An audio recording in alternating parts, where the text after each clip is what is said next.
And joining me live on the other side of that debate is the Cape York Partnership Strategic Advisor, Noel Pearson. Noel, welcome back to the program. It's really good to talk to you. You're as passionate, if not more passionate, I'm not sure, as Jacinta Price, but you're on different sides of the argument.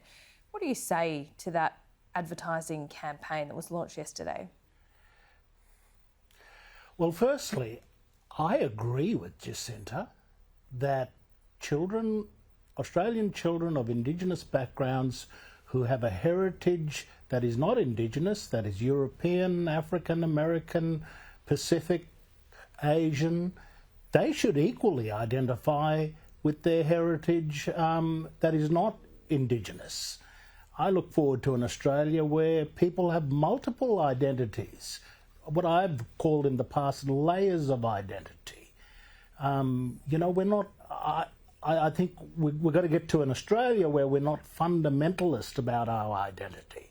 I want Indigenous children of the future who have a European background to identify with that heritage as well as their Indigenous heritage. But the important error that Jacinta makes is that this is not about race. The voice is not about race. The voice is about who is Indigenous to the country. That's not a racial question. There are many Indigenous peoples around the world, say in the Northern Arctic, for example, who are blonde and blue-eyed. Race is not involved here. This is about the history of the country and the people who lived here prior to 1788. So a lot of the concerns that Jacinta has about practical conditions on the ground in communities like Alice Springs and in Cape York Peninsula, I passionately share those concerns. And I want to get on top of those problems. I just don't agree with her assumption, very bald assumption, that has come in relatively late in this debate. She's come in relatively late and said the voice is never going to do anything to solve those practical problems. And I absolutely disagree with her on that. Well, let's get into that then, Noel, because I asked this next question conscious that you can't make the perfect enemy of the good, and no one's pretending that the voice is going to solve all these problems we talk about day in, day out, particularly in the Northern Territory. But what do you think the voice will do practically? What will we start to see in the next in the couple of months following a referendum if it's successful, and the years after that? Well, I've met Jacinta twice, and the first time I met her was in relation to the importance of getting reading right, getting education right. And I met her at the Centre for Independent Studies, where I spoke about the proper approach to teaching reading, because I can tell you this, you show me a juvenile delinquent from Alice Springs, Cairns, Townsville, Mount Isa, Kununurra, Ceduna, I will show you a child that failed to read in primary school and couldn't handle secondary school. We've got to get education right. So the second time I met her was up in Bundaberg when she and I and others were rooting for the preservation of income management in remote communities. We were on the same side of that argument. Jacinta knows what the story is on the ground. I agree with income management. In fact, I started it. I was the first advocate for income management, and we still have income management in Cape York, and we will fight tooth and nail with the Labor government, a Liberal government, whatever government that tries to remove income management from our communities. So, these are the important measures. Jobs for remote communities. We're not going to do this with welfare. If those communities are going to rebuild, if we're going to heal those communities, I just want to get one message to your audience, Laura J., and that is that if you want a healing instrument for these communities, if the healing medicine for these remote communities is jobs, nothing will change as long as we're on welfare. There's two things: get the jobs and get the education right, and let's not just use a word like education, get the reading right. Teach the reading properly. because that's the thing that will give the kids the best chance of succeeding in high school and leading productive lives after that. The voice, we need a voice in Canberra to push for these policies. And I see the voice, the charter for the voice, I'd really like to see it written in legislation. The charter for the voice is, this is the voice for the children. The voice for the children and for their children. Very clear that this is about starting the hard road of getting it right for the children of the future. I think there's an enormous amount of goodwill, and there'll be a lot of people nodding along at home in agreement with you, Noel, but there is still a lingering doubt in a not insignificant cohort of the community. So if we are to see this referendum get up, if it would improve the chances of a referendum and a yes, would you be open to removing the reference to executive government?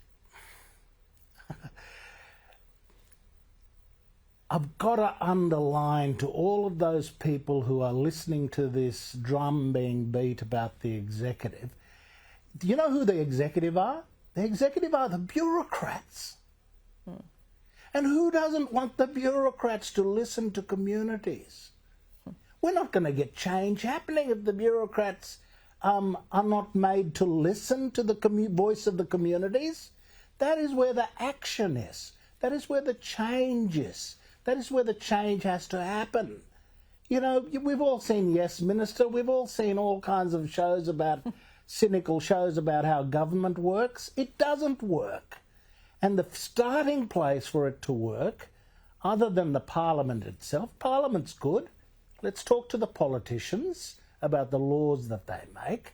But the day-to-day, week-to-week issue is that you've got to get the departments, the bureaucrats, to listen to what the communities want. Because the changes are really down at the level of programs, they're at the level of investment by the government, how the money is spent, where it is spent, what it is spent on. That is the meat and potatoes of change. And in order to get that change happening, we've got to stop the bureaucrats in George Street, Brisbane, or in Yarralumla, Canberra. We've got to get the bureaucrats to be responsive to the communities that they're supposedly serving. And they've not done a good job. What, we're going to leave them for another 50 years not listening to the communities they're supposed to serve? I think if Australians stopped and paused, those who are sceptical, and asked themselves, where is the problem here? Where is the logjam? Why is all this money spent in Indigenous affairs and we're not getting progress?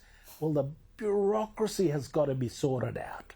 And they've got to listen to the communities. And might I say, not just Indigenous communities.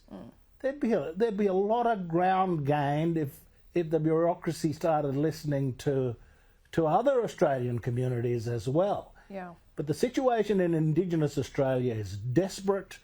We need the executive government to listen to people on the ground. Most people on the ground are speaking loudly now, and bureaucrats, whether they be in Alice Springs or Darwin or Canberra, they're not listening now. I mean, we had Marion Scrimger on the program earlier this week.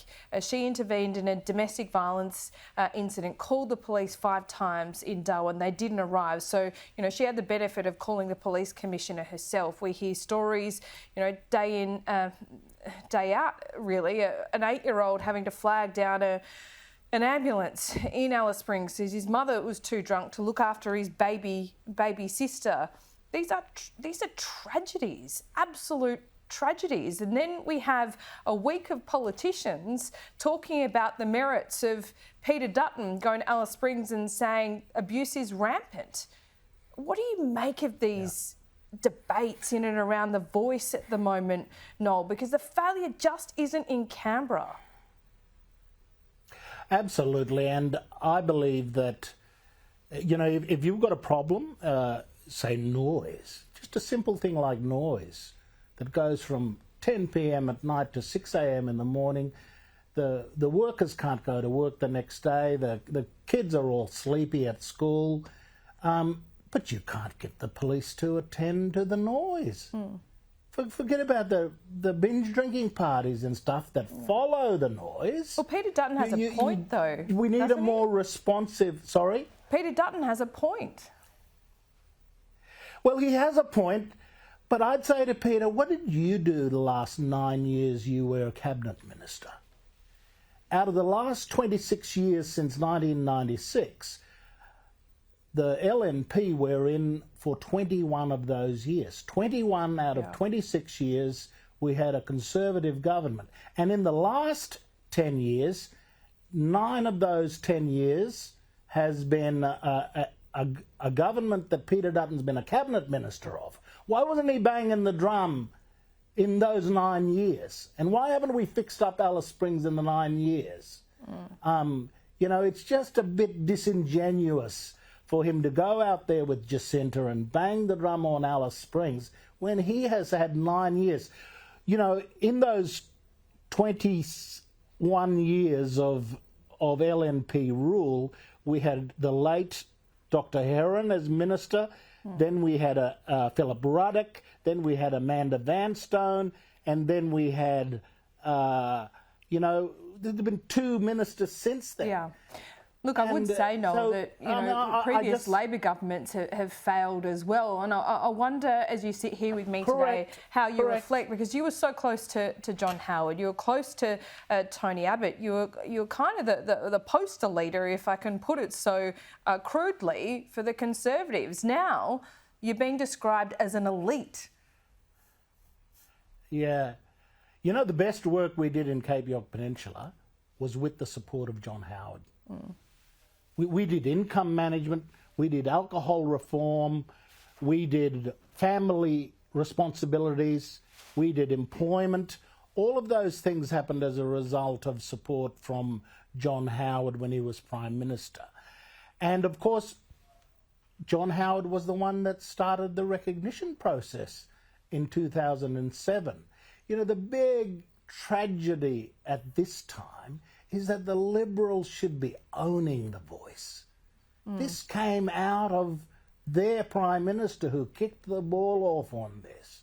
And it's, you know, and not only that, Abbott went to the election with a commitment to recognition, as did Turnbull and as did Morrison.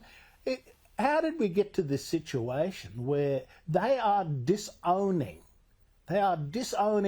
their own policy and their own commitment, and they've given it all over to Labor? You know, we actually got this ball rolling with a Conservative government, and I spent a lot of time working with Conservative leaders to get them to own this. And I think, you know, I was hoping that Morrison was now really at the stage. He had an Indigenous Affairs Minister in Ken Wyatt. You know, we were just about to put the ball down on the try line, and you know, the LNP just didn't do it, and they find themselves now in a position where the new Labor government has picked up the ball, and they've run with it, which of course for advocates like me we're very happy about. But if the true history were known about the development of the voice idea, this was initially a Conservative idea. No longer. Noel Pearson, we will speak again soon. Thanks so much for your time as always. Please.